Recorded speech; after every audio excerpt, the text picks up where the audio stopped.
All right. Is it the top of the hour yet? And let's see. So is it okay if I start now? Good? Okay, cool. And yeah, so fuck everyone who comes in late. So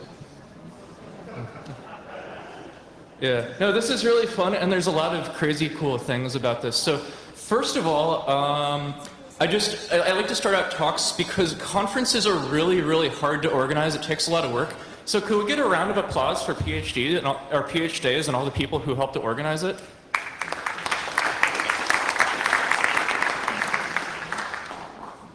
Okay, so you guys know how to participate. So when I ask questions, I'll expect people to respond more too, yeah? Is that cool? Wow, you guys are a tough crowd, very stonewalled. So in any case, this is, besides the obvious Casablanca reference, it's a look at a system that we designed. It's basically real-time RFID tracking, and there's a lot of technical stuff that we can get into, and in fact, we did a 3-hour workshop yesterday going into it, which means that in this talk, while I will be covering a lot of that, I also want to cover some of the social implications of this, because right now, it's 2013, and a lot of the things that they wrote about, the sci-fi authors in the 50s and 60s, are starting to come true. And our societies have not really caught up to this yet. So there's a lot of legal issues, a lot of social implications to the technical advances that we're getting, and a lot of people are freaking out. And there's a lot of things that I think people need to start thinking about more. And one way to do that is to go back and read Asimov and Heinlein and all of the classics and such. And the other way is to tinker with toys and take electronics and turn it into these cool little things like some of the visuals we'll be showing you. And I also like this graphic because normally when you think of, say, a Peeping Tom or some crazy NSA surveillance guy, but you don't think of an innocent little like toddler, like 5-year-old peeking through the window to see what's going on the other side. So those are just some of the things that I want to preface as we go into this. So I will be covering some foundational ideas, and then we'll see some pretty pictures, and then we might take another deep dive back down into the rabbit hole. So first off, how many people here have read the book 1984? Sweet, okay. And what are some of the things that happened in 1984? Anyone? Nobody? You've all read the book, but you can't remember, huh? Fair enough. So imagine, like, every room, there are video screens watching what people do, and there are things that are basically global surveillance being done by Eurasia or whatever the government is, right? And one of the key elements of the book 1984, and you see this in the Orwellian, like Animal Farm and other things, is this notion of institutional oppression, this notion of government forcing people to be a certain way and to push it down. And you have the O'Briens or the Emmanuel Goldsteins that are trying to rise up and say, there's a better way to do it, right? And, well, how many people are freaked out at the possibility of a world like that? Okay, a few people. You're all scared and everything? Well, what would you say if I told you we're already there? How many of you have a cell phone? Right, okay. How many of you have a cell phone? Yes, in Soviet Russia. Yes. So I've never been to Russia before. This is a very interesting cultural shock for me. So yeah, thanks guys. I'm learning all the letters and everything. It's really enlightening. So in any case, so most of you, I'm going to say except for the weirdo off in the corner who's getting thrown out, most of you have smartphones, right? And these smartphones, besides the fact that some people call them, a tracking device that can make phone calls, which is what they're often being used for. But besides that, what are some of the things you can do with these phones, right? You can make phone calls, you can keep a call log, you can also install applications. How many of you have logged into Facebook on your phone? Right, which means you guys also use Facebook, and those are some other things to consider, right? So the difference between the scenario that we're in today and the scenario from 1984 is the oppression is not necessary because people are willingly throwing themselves into these technology toys. And you get this notion of I have nothing to hide, I don't care, and maybe that's because they don't know what the cost and the ultimate implications of this are. And that's some of the stuff that we designed the Open Beacon and Open AMD systems to discuss. So let's take this a step further, right? And introduce the notion of tracking with cell phones. So here's a company called Nearby, and what they do, they basically set up access points at, say, your local grocery store or something like that. So what happens here is, normally when you get your cell phone, how many of you have gotten a smartphone and the Wi-Fi is enabled by default? A bunch. Statistically, according to both them and a couple of other companies, it's between 40 and 70%, I think, of smartphones come with the Wi-Fi enabled by default. What that means is these smartphones are sending out basically Wi-Fi pings. So if you have a store, like a grocery store, where you have these wireless access points that are basically watching for pings where the phone is trying to find the nearest access point, if you have them around, you can actually triangulate where people in your store are without their knowledge. And that's really kind of dicey. So nearby also, they have video cameras. Let's see if I can highlight that. Okay, it's supposed to have a pointer function. Okay, screw it. And I went to the wrong one. No, go back.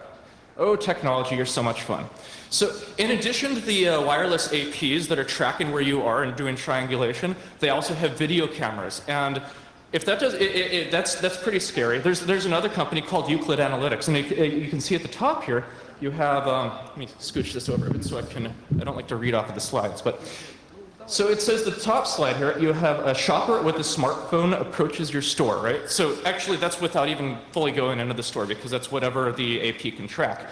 And because they probably have Wi-Fi enabled, a good percentage of people do, it catches the pings and then it watches somebody go in through the store. And there are some really useful applications of this. So for example, if you see a bunch of people go into one area of the store, you can figure out why. Maybe it's because they just come in and, oh, there's all the fresh fruit and they want to go and get apples or grapes or something. And maybe it's because the design and the layout of everything is bad and they can rearrange it to make it better. Maybe they can see that there's a cluster of people over there. So, oh, we want to push this product. So we can put it over there and there's a higher likelihood that people are going to purchase it. And this actually makes great marketing material to give to advertisers and such.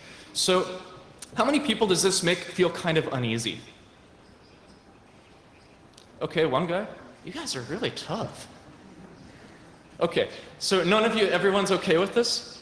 I personally feel pretty uneasy about it. And one of the things that I think it's really important to point out here is that you are not your data. How many people agree with that? Okay, good. So the IQ level is pretty high here. It's not this, try doing this in middle America. So you are not your data. And what I mean by that is basically what is data? If you make a post on Facebook, if you go to like a school and you write an essay for a class, those are all data points, right? Those are elements, those are attributes, metadata of your persona and such. But one could say that you are greater than the sum of all your data. Unfortunately, not everyone thinks that. And the example that I often use with this, how many people have done a search on Google before? Just this little sliver in the crowd seems to be really good. Everyone over there is ignoring me. What? I don't know what you said. Okay. What? Oh, it's a different search engine. Okay. Okay, so how many of you have ever done a search for anything online? How about that? Okay. Fucking translation issues. Anyone who doesn't raise their hand when we ask if you've searched online is not paying attention. Right. I'm sorry, you might consider to speak a little bit slower. Sure. So okay. Maybe you might have more reaction. Ah, okay. I could do that. So, how many of you have... All right. So, let's say that you do a search for kittens, right? What happens? You do a search for kittens, and you get a bunch of photos of kittens maybe, or you get a link to kittens.com, you get a link to some crazy German person who has a sexual fetish for kittens, whatever, right? But the other thing that happens is on crazy search engine that might be Google and might not be, there's going to be some kind of an access log entry on the search engine, right? It's going to say probably that there was a search for kittens. It's going to say what your IP address was. It's going to say the access time. It's going to say a user agent, and there might be other things that it says. And the more verbose it gets, that begins to change the relationship between you and whatever the search engine is. And there's a question as to what kind of power dynamics come up with the relations between you and that search engine. And there's another follow-up question that comes up here with, how much is that power worth? And these words, data, power, and worth begats value. And it's really fascinating because then you get into the notion of big data, right? So Google has this one access log from you, right? But if you use Google, maybe you also use Google Mail, maybe you also use YouTube, maybe you use all these other things. And it can take that data point and integrate it into this giant mesh of all this data, and it can begin to infer some pretty scary things about you. So one of the topics I'd like to cover in this is the notion of growth, the notion of basically populations becoming really great. Anyone here familiar with the term Dunbar's number? D-U-N-B-A-R, just for reference. So Dr. Robin Dunbar did a study in 1992 and basically analyzed a bunch of groups of primates, like monkeys and things like that, and found a direct correlation between the size of a primate's brain, cranium, and the size of the social network or the social groups they tend to live in. And using this correlation, these mathematics, basically translated it to us, the Homo sapiens sapiens, and found that the average social group size is about 150. The number is debatable. It ranges between 120 and 150, but that's about the size of a typical person's social network, right? And there was a follow-up study by Dr. Cameron Marlowe, I think, that was done on Facebook and found that Facebook people, like somebody who has a user account and friends on Facebook, they tend to have about the same size as a social network. So that 150, you could call that organic, you could call that natural, whatever it is. That reflects more of this thing on the left side. You see the kind of traditional, the dirt road, and almost the, I don't like words like African villages, things like that, but it's the people who are pre-technology. So the other thing about this is that somebody in a village that is small like that, you have a sense of uniqueness. If your name is John Smith, for example, you're probably the only John Smith in that village. So let's say you move to a bigger city that has, you know, say 500 people named John Smith. It becomes harder to be unique, right? At which point we have to change the technology that we use, and at which point the other key element here is trust. When you have a very small culture, it's very easy to trust people and have relationships developed over time with everyone there. When you move to a larger place, it's difficult to trust somebody. So how do we do that? That's something we're still figuring out in our societies. So for example, when I come into this building, there's a metal detector, right? You guys have all gone through this? Which means they default do not trust you. And this is one of the effects that you get from a society that grows larger. And we begin to think about this. Maybe this is one of the reasons that we have all this surveillance going on, because you have somebody who is in charge, or these powers of authorities, and they're trying to maintain order, discipline, they're trying to maintain the institution, the establishment and such. And they don't know who you are. You are simply a dot on the map. You are simply an entry in the Google log. So what do? They set up these structures to make sure that the peace is there. And I'm not saying that it's evil or anything like that. We'll get into some of the ethical discussions in a bit. But these are some of the things to think about in terms of the derivation of these ideas and where we came to be. And some of these privacy concerns come up as this as well. So just like that entry with the Google log, it's an important question here. Who gets to see where I am and when I'm there? So I don't know how many of you are familiar with the laws that are going on in the United States right now. I fucking swear, there's like this big long list of bad laws. Like every good thing you can think about technology, they take the inverse of that, slap a stupid name on it, and push it in as a bill in Congress. And you guys probably know about this because the United States likes to force its bad laws on other countries. Sorry about that, by the way. So if you guys have to deal with like anti-piracy shit, things like that come from the MPAA and RIAA. So for example, there's currently a law or a bill being proposed in Congress right now called CISPA.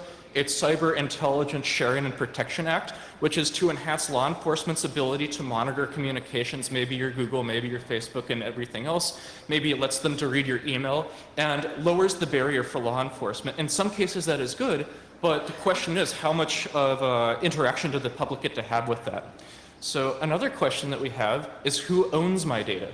And this is something we're dealing with really heavily right now. So here's an example. How many of you have heard of the mega upload case?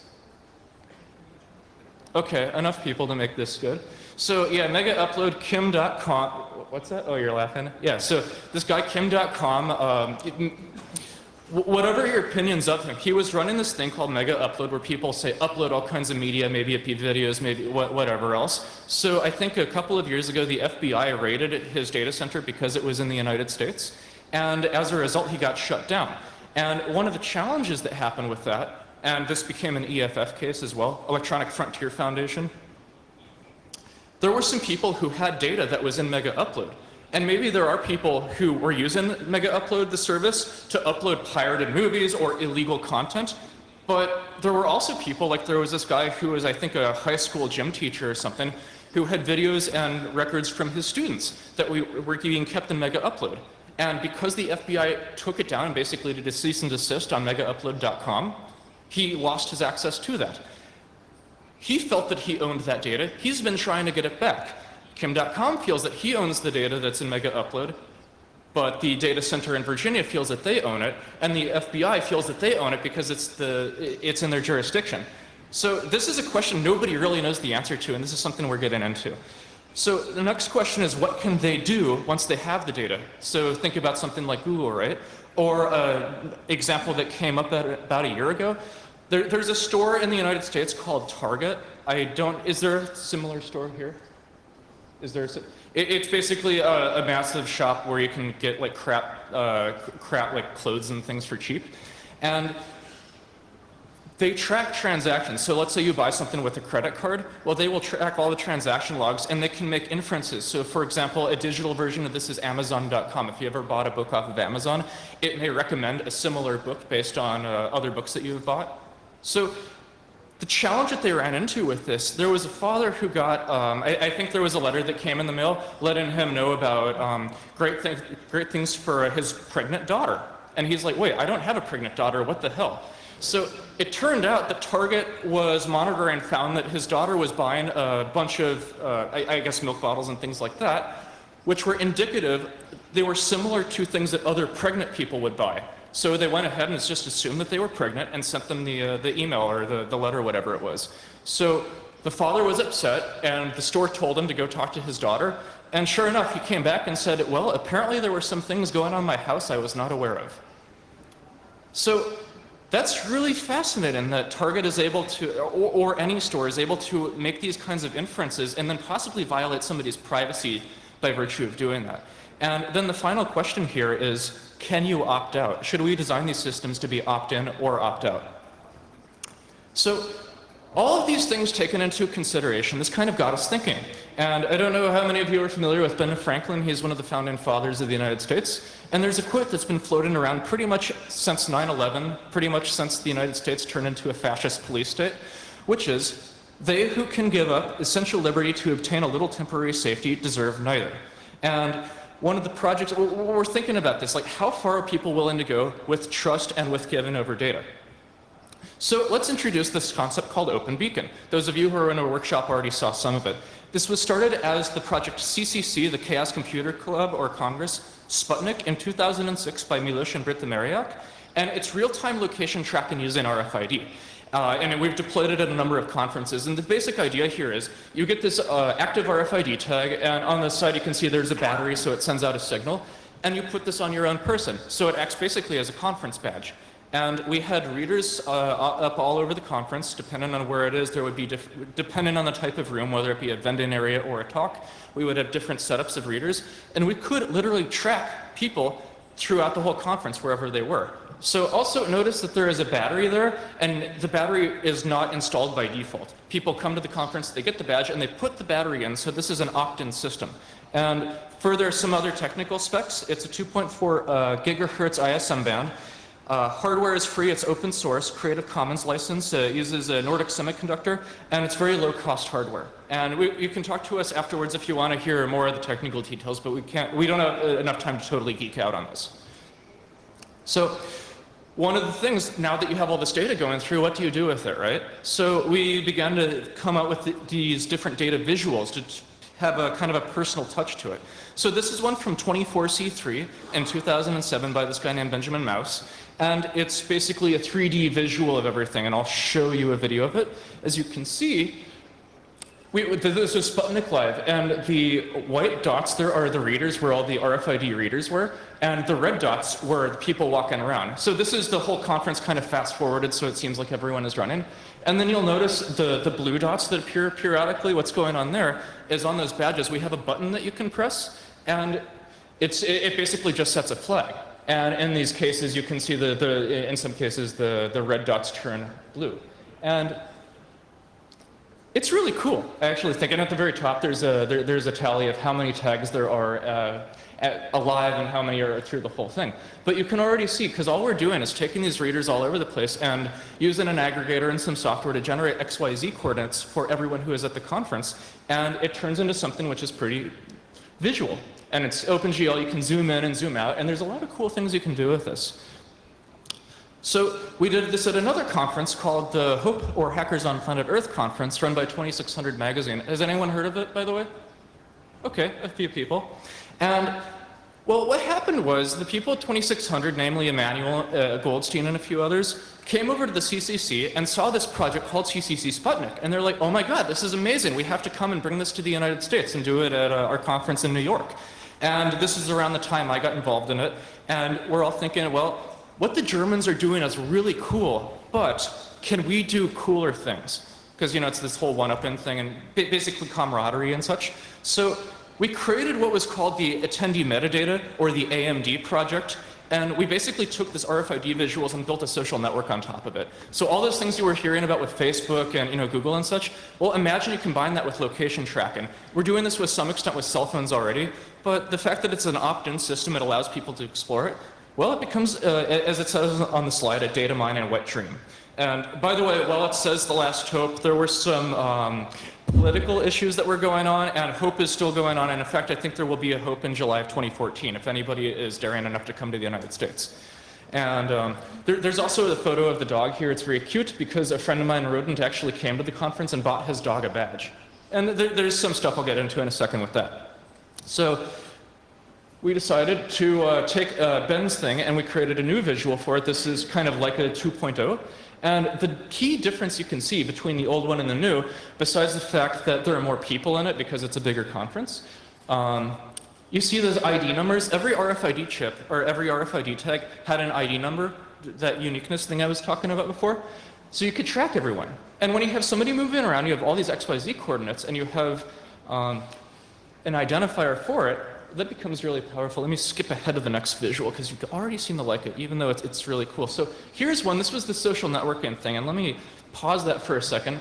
Take a look at the elements on here. You have your handle, so you can, instead of entering your ID, you can enter a username, email address, cell number, like your cell phone, your age, your hometown, your zip code. So how many of you would willfully enter all of this information into a system at a HackerCon? That's what I thought. But I guarantee that if you actually come to one and we're like, hey, we have these pretty pictures, just give us your data for it, almost everyone did. And in fact, at the Hope conference, we had only 1,400 badges just to test it out. That was the budget. And there were more than that who showed up at the conference. And people who did not get what we called a populated badge actually complained. The people who, in the United States, are diehard privacy advocates were actually upset that they could not be tracked by the conference. Which I found, so let's take a look at some of this stuff, because we actually did give incentive for this, right? So somebody's entering their cell phone right now, and we had this integrated with, say, the schedule for the conference, so you could actually click on talks that you liked, and it would recommend there was a bunch of stuff we were doing in this. So you could click on talks that you would like, and if you enter your cell phone number and say you want a reminder, it would actually send you either an email or an SMS reminder for when the talk you want to see is, so if you're out drinking with your friends, you don't forget about it. And we could do a cool data mine and stuff, and you could also enter interests. And what that means is we could introduce you to people who have similar interests as you. So on the right side there you see not only who has similar interests, but what the intersecting interests are. And Michael's going through and filling out a schedule because we also had all of the talks basically tagged with interest tags I think we had 20 interests like lockpicking and hardware hacking, things like that. So once you filled out your interests, it would also recommend you talks based on that. So further, we also tracked which talks you went to at the conference, and we'll get into that in a second. And also on the sidebar there, you see with the similar users like you, there is an email icon and with an SMS icon. So we had this thing we called a ping, where if there was somebody that you found who had a similar interest to you, you could click on that button, it would send them an email basically saying, hey, I would like to get in touch. So these are some ways that we tried to bridge it together, because the point of coming to a conference is to meet new people. So we decided to try to use tech and at the same time explore these privacy things. So here's another visual. These are the zones. We had it separated. So I think there was a keynote talk going on there. There are all these different talk areas, as well as like the lockpicking village and various other things. We could actually tell how many people were in which zones at any time during the conference. This is kind of a still, but this would refresh over time, and you could actually watch the population of the conference. So here's an interesting one. We took the Like His Dream that you saw before, and this is kind of an Ajax visual, so I think it's every second or maybe twice a second or something like that. We have this floor map of all the different areas. So there's the info desks, the vending areas and such, and these are all the people who are walking around. We also made it so that you could click on it like that, and it would pull up if they have a profile that they have filled out. And not everyone did it. Let's see if there's, okay. And whoever that person is, you can not only find out what zone that they're in right now, you can also contact them. You could send them a ping through this interface. So that seemed like it was pretty cool. So this is one of my favorites, and this is something a lot of us run into, right? This was all the different talk rooms. You could click on a talk room, and you could pull up the list of all the people who are in that talk right now. So do you guys think this is cool, or do you think this is scary? How many think it's cool? Okay, how many think it's scary? Wow, it's about half and half. Yeah, this took fucking forever to put together. We actually threw this all together about 2 weeks before the conference. And there's all kinds of stories I have about this, but it was so much fun. So let's see. And this was really cool. Once we got the 3D thing with the numbers working, we realized that because the numbers are simply embedded, I think it was in a div or an iframe, well, we can put text and images in there too. So we turned it into and also on the right you see the 4367, that number, it's blue because somebody pushed their button. In any case, we realized that we could actually turn this into an avatar type system. So at this point, we set up an interface so people could upload avatars, but it's a HackerCon, so we decided to have fun too, and we started just picking people and assigning them different avatars. So you can see Bill Gates is in the CTF area. I think Steve Ballmer is walking around. And the reason that we did this avatar, remember the picture with the dog earlier on? I think the dog's name is Sid, really, really cute little puppy. Well, Rodent came and he said, well, he wanted to have a dog bone on the thing so he could see where his dog was at all time. And we're like, oh, okay, well, let's put in a dog bone. And then we're like, oh, well, we could actually do this for everyone. So all kinds of cool things going on. And here's the statistics things I mentioned about before. So we have all these different zones. So there's the CTF and the hammocks area and lockpicking and such. And this tells you statistics of not only minute by minute, but overall over time. This tells you how many attendees were in each talk. And we could also do things like personalized data for individuals. So let's say you show up at a conference and you have the badge on the entire time. Well, it'll tell you, oh, and also the daily activity. This is really fascinating. Like hour by hour every day, it'll tell you how many people are in the system. So certain times that you would expect things to ebb away, like during lunch, and certain times, like during a keynote, when you would expect everyone to be in. We could do this individuated for random people. So let's say that somebody went to 5 talks. We can actually have a page for all the talks that they went to, things like that. And we also have the people in your area. So that's basically if you enter the zip code for the place that the place where you're from, we can have similar people who are also from that area. So if you came across the country for a conference and it turns out there's somebody you've never met who's from your hometown, this is a way that you could meet them. We did a number of other deployments too, and it's an ongoing project.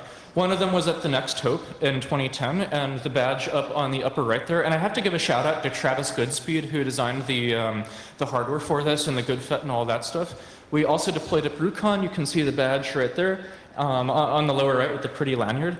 And we also had the disease tracking going on with this group called sociopatterns.org. And that introduced this new element. So all you've seen so far is basically client-server type stuff where you have these tags that report back.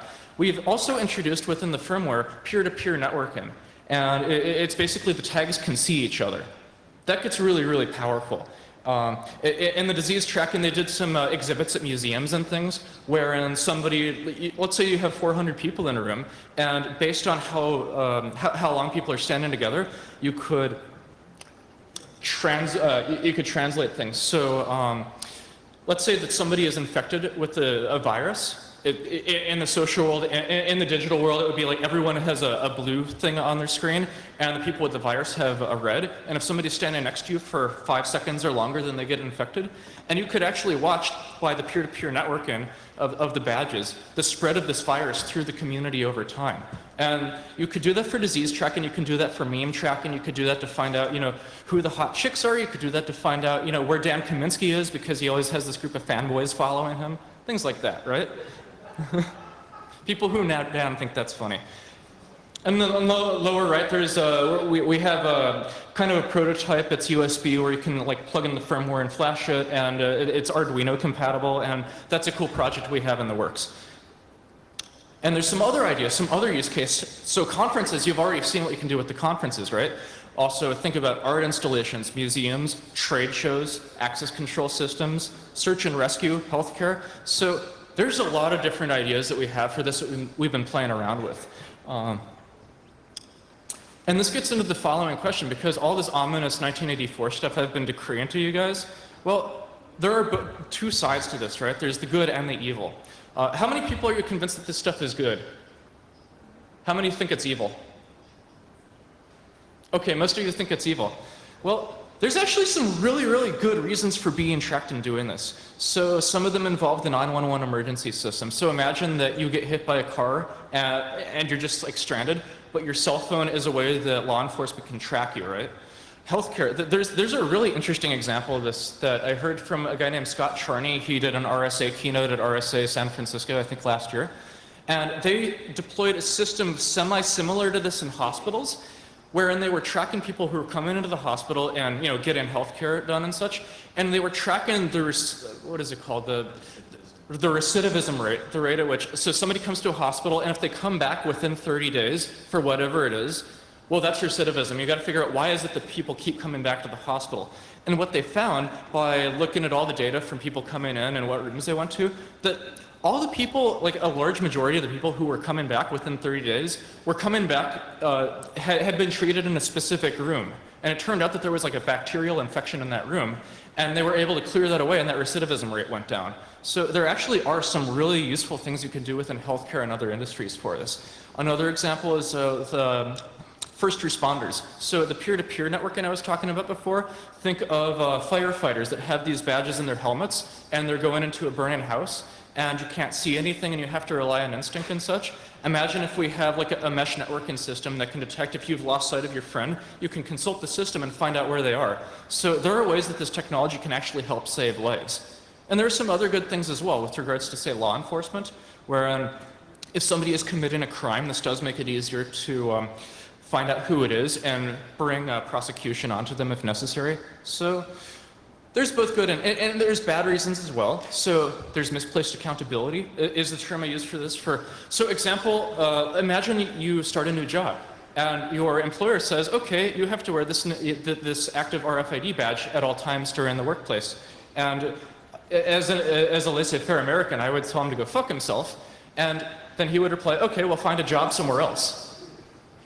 Well, that's a reality that could happen if we don't think about the social implications of this. Other things, imagine somebody is wearing these badges and they go to the bathroom for 10 minutes, 4 times a day, and you're like, what the hell? So the question is, how much leniency do we want to have? Do we want to treat people like robots or do we want to treat them like humans? And finally, there's this whole lack of agency element to it. Because our system is opt-in. You can take the badge out at any time and you become no longer part of the system.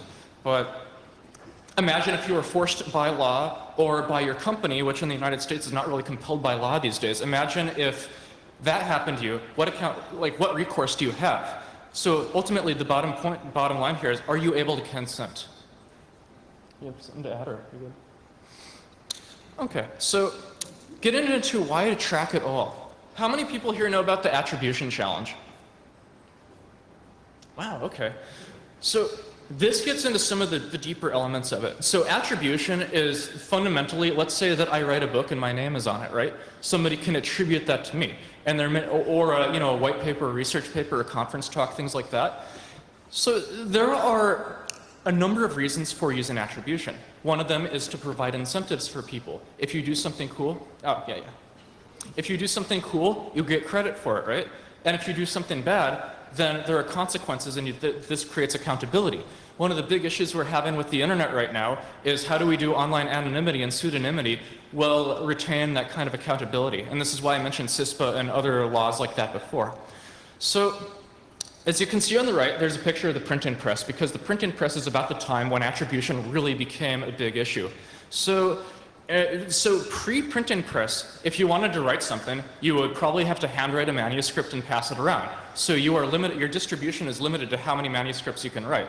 So let's see here. Who can tell me what the first and most popular book on the printing press was? The Bible. Okay, good. Okay, who can tell me what the second most popular one was? I have a hint, it was in 1517. Wow, the 95 Theses by Martin Luther. There's a lot of evidence that the creation of the printing press and the ability not only to have a widespread distribution of information, but to have a lack of attribution and therefore a lack of accountability for promoting works of heresy created this strange dynamic and led to the Reformation of the Catholic Church. I mean, this is all theory. It's hard to prove because documents on those days are dodgy. But there's a lot of questions about what incentives there are for somebody to put their name on something and whether to track at all. And there's some modern things going on right now. So there's the myth of the universally persistent identity. How many people know what I mean when I say persistent identity? Anybody? Oh, okay. In the identity community, you have this thing called persistent identity. So what that ultimately means, identity, I would describe it as a way that you are known or identified by people within a given context. So your identity within, say, a conference like this is different from your identity at work and other things. Persistent identity would be an identity that carries over between contexts. So if you do a talk here and then you go to another conference and your identity persists. So the question of universally persistent identity is it possible to have an identity that persists everywhere? So this is what Facebook may be trying to do. This is what you get with Google Plus and all that other stuff. And this is kind of scary because there's the consent question and the question of can you opt out? Do you have to be held accountable for the things that you've done in the past? And on kind of a final note here, for the IDESG, how many people have heard of the IDESG and NSTIC? So I could give an entire talk just about this and all the stuff I've been dealing with. Basically, the Obama administration ran into this problem where they're trying to bring the world into the digital age, and by which I mean bringing all these government services online. And they found that passwords are hard, and how do you do security, basically? How can I make sure that if somebody's trying to access their healthcare records online, or if somebody's trying to access their social security, unemployment, things like that, that it can be done properly? And another question I had, how many people here are not from the United States? Okay, most. How many people are from a country that has a national ID? Okay, almost everyone. How many know that the United States does not have a national ID? Okay, just a few people. I had a chat with a friend who was blown away by this concept, and he's like, well, how can you do that? And the first question he asked was, well, what about your social security number? Opt in. And there's also laws about what you can and cannot do with the social security number. The other question is, what about passports? Well, yes, that is a federally issued ID, which only 20% of Americans have. You know? What's that? No, it's true. Americans don't really travel a lot, and you can probably tell with our political situation. Another question, well, what about your driver's license? That's a state thing. What about voter registration? That's a state thing. So there's actually no universally persistent identifier within the United States. In other countries, like Germany has the EID. What do you guys have in Russia? What? Okay, passport. Is this compulsory, like every citizen has to have one? Oh, interesting. Okay, that's not the case in the United States. Like in California, for example, to fill out for voter registration, you can either enter a social security number, or you can enter a driver's license number, or you can leave it blank and the state will just assign you a number. I checked this last night to make sure. So, you can already see where this is going in terms of the mess it creates within the technical world. So IDESG is the Identity Ecosystem Steering Group, which couples with NISTIC, which is National Strategy for Trusted Identities in Cyberspace. Kind of an Obama strategy to clarify this problem and to try to bring things into the digital age. The problem is we don't have this. There is no thing that we can fall back on, no persistent identity. And a lot of companies are trying to make money off of this, because if somebody can force a law that requires universal identity that can be tracked and things like this, well, In order to do that, in order to pass a law about that, there has to be a company that does it, that gets the subcontract for it, and somebody's going to make a hell of a lot of money doing that. So is somebody trying to push it on because they think it's the right thing to do? Or has the United States lasted long enough without this identity? It's a big question. Let's see. I think that's most of what I wanted to cover. Does anybody have any questions for me right now? I could ramble about anything that you want me to. There's a whole bunch more to this. Did I do okay? You guys hate me?